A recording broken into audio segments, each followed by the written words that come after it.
करी विसर्जन हथवा ई कांपेला।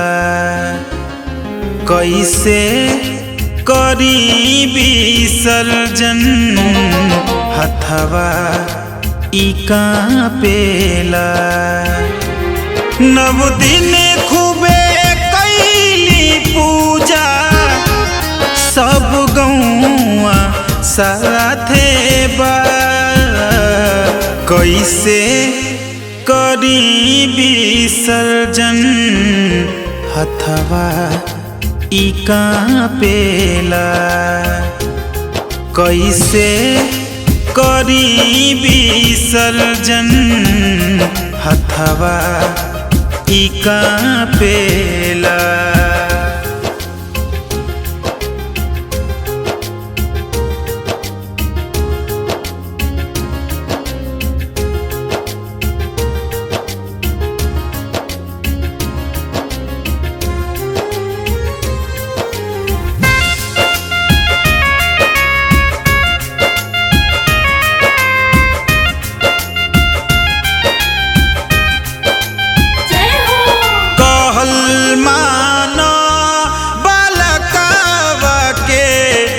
माई रही जा तू सथवा में, तू सथवा में।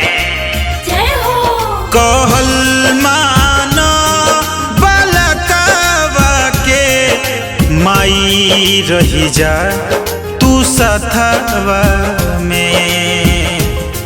काहो गइल गलतिया छतिया ई फाटेला।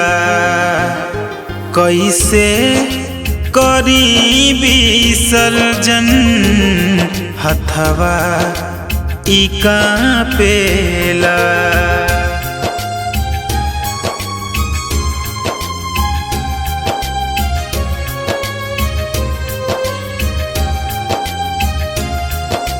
Music by Aditya.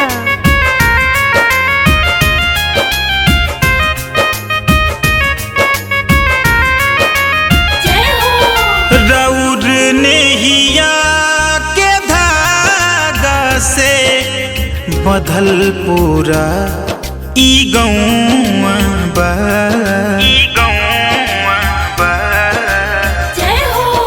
रौर नेहिया के धागा से बंधल पूरा ई गौआ बा। छोड़ के न जा तू मैया अमितावा रोवेला। कैसे करी विसर्जन हथवा ई कांपेला।